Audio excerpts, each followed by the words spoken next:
Bueno, antes de pasar a la crisis actual, y terminando con toda una introducción teórica de cómo Marx veía las crisis de superproducción, veamos algunos antecedentes a la crisis económica actual.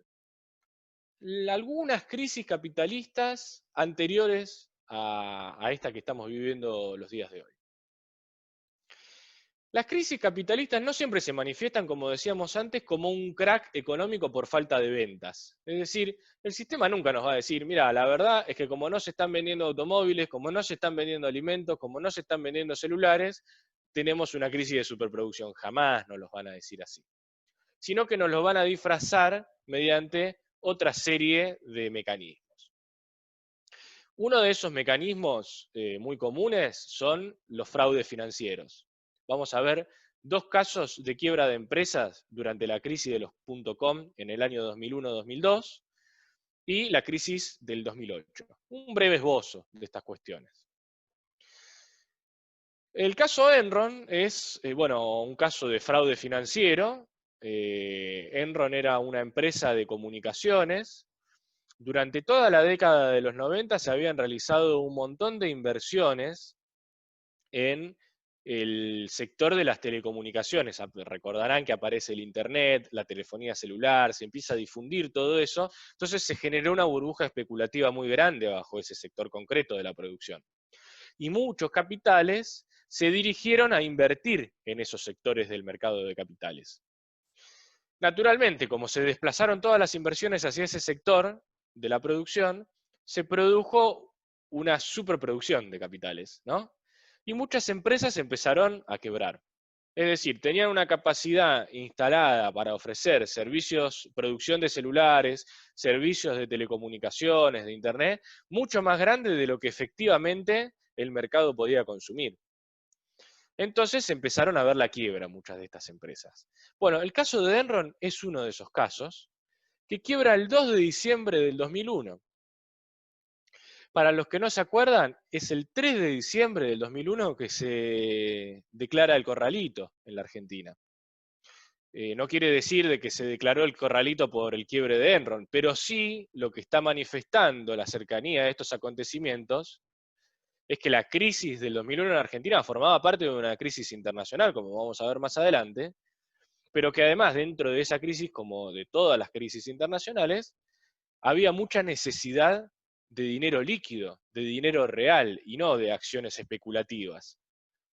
Entonces, el vaciamiento de dólares en la Argentina tiene mucho que ver con inyectarle, con la necesidad de inyectar dinero real y no especulativo, ficticio, a distintos sectores de la economía internacional.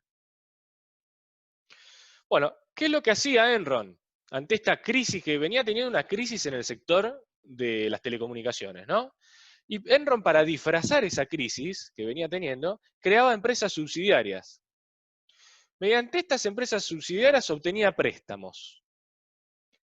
Como estas empresas declaraban que tenían negocios con Enron, los bancos estaban chochos y le daban el préstamo, porque decían, Enron no es una empresa pujante, no tiene problemas financieros. Si vos vas a hacer un negocio con Enron, entonces yo te doy el crédito que necesitas. Así, lo que en realidad era deuda con Enron, lo disfrazaba como ganancia en sus balances. Porque con las empresas subsidiarias que creaba, con las cuales tenía facilidad para obtener préstamos, realizaba negocios ficticios. Esos negocios no existían en la realidad y eran una forma de, a través de sus empresas subsidiarias, transferirse los créditos de los bancos, transferírselos como ganancia a la propia Enron. Y de esa manera, en plena crisis de las .com, un montón de empresas de telecomunicaciones que venían quebrando, a Enron en los papeles le iba cada vez mejor. Bueno, esto lo que forzaba es un sistema de apalancamiento, digamos, forzaba un aumento de los valores en las acciones de la bolsa de Enron. Y todo esto se realizaba con la plena complicidad de Arthur Andersen, que en ese momento era una de las 5 auditoras contables más grandes del mundo. Es decir, los que deberían hacer de reguladores, entre comillas, de estas grandes empresas, en realidad funcionan como testaferros. Bueno, esta empresa quebró, Arthur Andersen también, y hoy en día quedan 4 grandes auditoras en el mundo, ¿no?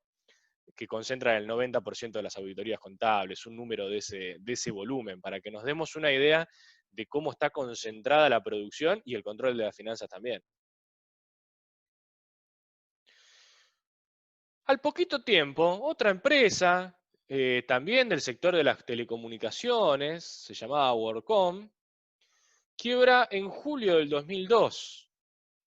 ¿Qué es lo que hacía WorldCom?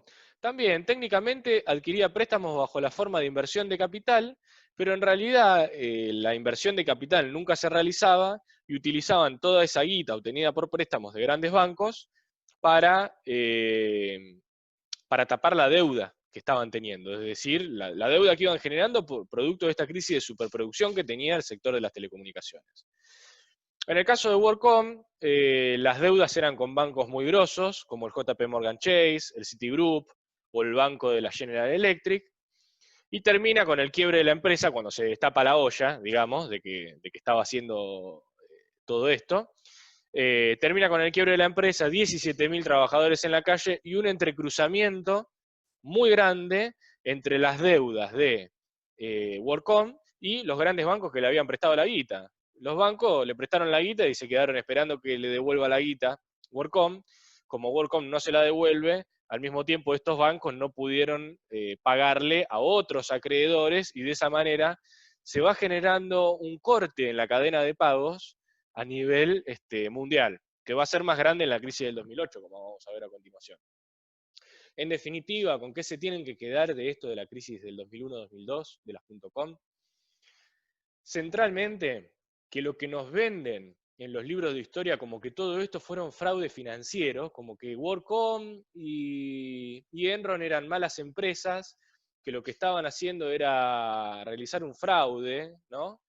En realidad, había una crisis de superproducción en ese sector, una crisis de superproducción que para tapar esa crisis y poder sobrevivir y ganarle a la competencia, recurrieron a estos sistemas fraudulentos. Pero el origen de la crisis no está en el sector financiero, el origen de la especulación financiera no está en una nube allá arriba, sino que tiene como base el problema de la producción. Es decir, que ya existía la crisis de superproducción en ese sector de la economía y se manifestó, tomó forma bajo la característica de fraude financiero. Pero la esencia de la crisis, el generador de la crisis, no está en la mala intencionalidad, que por supuesto que existe, no vamos a defender a ningún CEO de estas empresas, pero sino que es el propio funcionamiento del sistema capitalista el que desarrolló estas crisis de las .com en el 2001 y 2002. Tiene una base neta en el problema productivo. Veamos ahora un poquito por arriba, ¿no? La crisis del 2008, lo que fue la crisis del 2008. En la crisis financiera del 2008, en la conocida crisis de los créditos subprime, básicamente de lo que se trató es que se empezaron a dar muchas hipotecas a distintos sectores de la población de Estados Unidos con altas tasas de interés. Tenemos que aclarar una cosa acá con esto de las hipotecas en Estados Unidos. Si en nuestro país lo más común es el alquiler de hogares, en Estados Unidos lo más común es la hipoteca. O sea que tenemos que ver a la hipoteca como sinónimo de alquiler en muchos casos.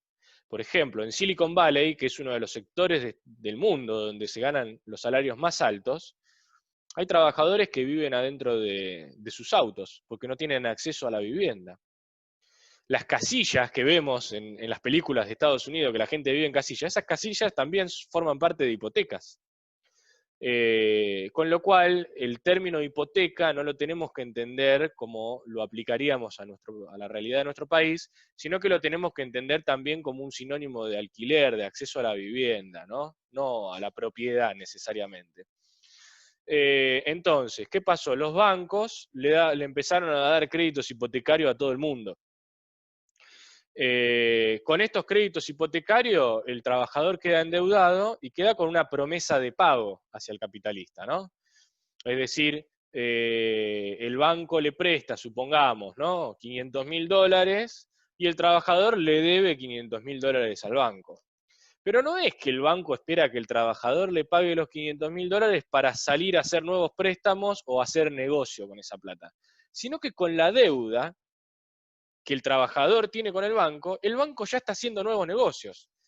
Entonces, con la promesa de pago, una deuda es una promesa de pago, ¿no? Con la promesa de pago que el trabajador tiene con el banco ya está prestando nueva guita.